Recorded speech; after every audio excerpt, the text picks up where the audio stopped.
And I would recognize Mr. McGovern. Yeah, I'm going to be brief because I know the Republicans have a conference at 5:30. Two countries are being bombed, and we're here talking about congressional oversight of the Biden administration. It is almost kind of comical that that's where the focus is. But I think this bill really is less about being against Iran and more about being against Joe Biden, who, as I mentioned in my opening statement, Republicans kind of fell over each other just trying to blame him for everything that happened over the weekend. If I may, Yes. Mr. McGovern, I think what we're discussing, and this week we're discussing a lot of the bills to make sure that we are countering what Iran has done over the weekend.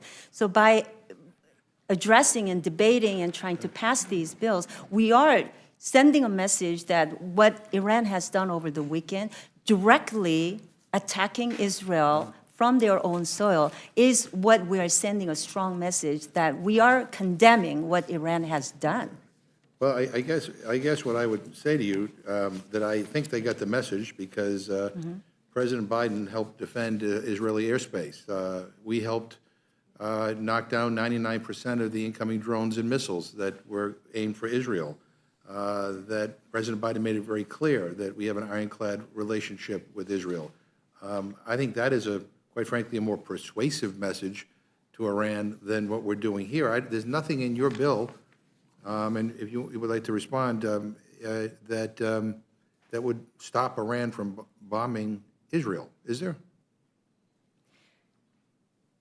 Well, first of all, we need to, this week, along with passing my bill and others, I'm sure that's going to come before your Rules Committee today, we are going to be addressing the AIDS package. And I truly believe that that is an action that we're taking directly to show that we care about our allies and our friends, and the actions that we're taking, and the leadership bringing forward legislation to continue to fund our activities in Iran, supporting our allies. I think it is sending a strong message. I think you just made news because I haven't heard Speaker Johnson yet announce that we have a deal or a package that's coming to the House floor. Yes, there is an ongoing negotiation with leadership. It's been ongoing for months, which is really getting pretty tiring right now. But let me just ask you, as you know, that we're meeting in the Rules Committee. This is an emergency meeting. And I assume, that you believe we have to have an emergency meeting because Iranian drones and missiles were targeted at Israeli military base. Am I correct? That's why we're meeting today. Iran has responded because, Right. yes, Right, we okay. have attacked in Damascus, Syria, all right. right? So you think this is an emergency, as I'll do on my colleagues. I guess I would just ask, as you know, Iranian drones are being used by Russia against Ukrainians as we speak. The only difference there is that there's no Iron Dome in Ukraine, and so Ukrainian civilians are being killed by those Iranian drones that are being supplied to Russia. Do you think that that's an emergency? I think that's the reason why we are addressing the funding aid package. And I personally, the leadership is debating on the possible funding vehicle. I don't want to get ahead of the leadership as to what vehicle they will be using, but I'm of the opinion that we have to stand with our allies and friends and provide the continued support. And that, to me, if you are asking for my personal opinion, we need to fund Ukraine, we need to fund Israel, we need to fund our Indo-Pacific allies, so we can send a strong message that the United States is standing very strong with our allies. But with respect, you're here, representing the Republican leadership, testifying on behalf of bringing up this. I'm testifying on behalf of my legislation. Right, well, you're all right, but you're here to, I guess when are we getting, what does the Ukraine package look like that you are talking about? Have you seen it? I haven't seen it, and you Like know I what said, we- the leadership is in negotiations on the funding package, and they are looking for a vehicle to do it. And I think this is a perfect time to do it, especially as we saw that Iran has been attacking our closest ally, Israel, using the proxies, but this is the first time they're doing it Right. directly from Right. Iranian soil. So that has given us the impetus, Yeah. the And as I pointed out, urgency to work on they're all also these providing the bills. same deadly weaponry to Russia, who is using it against Ukrainian civilians. The difference is Ukraine does not have an Iron Dome. Those drones are getting through, and they're killing people. Did you want to? Yes, thank you, Mr. McGovern. Look, I think, I'm probably weird in Congress because I think everybody in this room is furious with what happened this past weekend when Iranian, without being attacked in their country, launched over 300 missiles toward Israel. It is also a point of pride, I think, that American jets were up in the air helping to shoot down those missiles. And I think it is appropriate for us to figure out how we can be more helpful with this whole situation that we're facing, which is in the Middle East and Europe. And if Congress does not approve of a waiver today, it can pass a bill to stop it.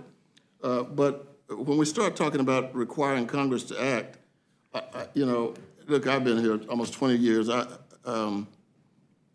have a pretty good view of Congress, and we have no history in recent days of acting swiftly. Or maybe I missed it, but I think we struggle to pass legislation because our nation is, now I think poisonously political and partisan, and it's not helping us. Right. I'm not saying you're trying to be. Right. This This legislation does not, take away the president's waiver authority. And I think I heard earlier that you want the president to waive sanctions on Iran quickly, right? My legislation has language for Congress to consider the joint resolution of disapproval under expedited procedures. And I share your concerns that we also cannot stop our humanitarian assistance and food assistance. So nothing in this legislation touches those authorities. There are blanket exceptions to allow sanctions relief for humanitarian assistance. So I think we need to send a strong message by passing this legislation. Condemn Iran for what it has done, but we are just asking the president, to give us the congressional review authority, and he has 30 days to do it, 60 days, as I mentioned, if the period falls under the August district recess. That's my final statement, or maybe it's a question. If we pass this today, if we pass this on the end, all of this in Congress today, what will happen that will address the most pressing issues we're facing in terms of, what kind of response do we have to what the Iranians did? What about the weaponry needed in the Ukraine? What about the humanitarian aid? I'm just saying, I agree, this is a tough spot right now for us to be in. I just want to know how the bill addresses any of those issues. Let me just state once again that this congressional review process is taken from an existing law targeting Russia, right? The Countering America's Adversaries Through Sanctions Act. This passed unanimously, I should say overwhelmingly, in 2017, as I mentioned earlier, by a vote of 419 to 3. We can all agree that Tehran deserves as much scrutiny as Moscow did, and that's the whole purpose of my legislation. I would just say, and let me wrap this up.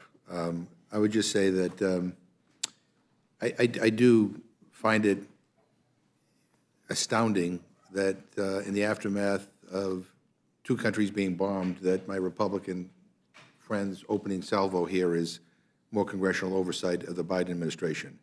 To your point about how this place is, you didn't say this, I'll say it, dysfunctional, can't be stated enough.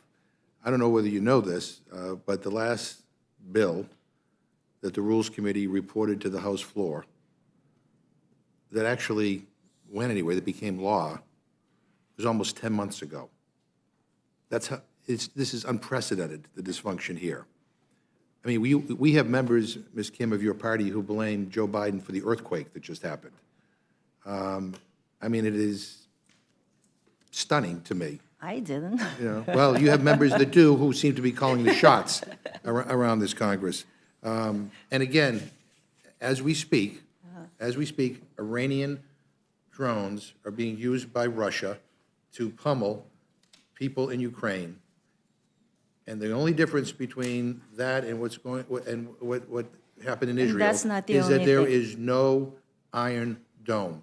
And so, I mean, the idea that, and I appreciate you being here, and I know this is your bill, and you're not here to answer for anything, but the Republican leadership determined that this first day back, this is what we have to do.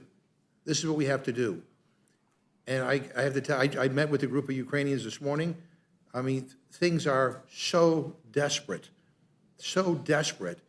And as of right now, nobody can tell me, unless you can tell us, that there'll be a vote on Ukraine aid tomorrow, or the next day, or this week, or then we're off next week.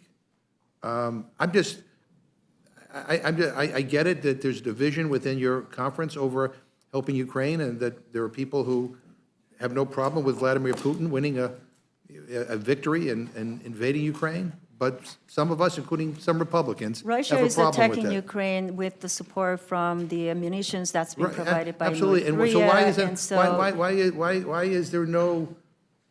Why is there, even in your opening statement, no mention of Ukraine? I don't know what's going on here, but it is really, really concerning to me. And I don't want to belabor this point. And you know, but you're having a conference at 5:30. You know, maybe you come back at 6:30 and you tell us this is what we're doing. But in any event, it's almost too late. And so I thank you both for being here. I yield back.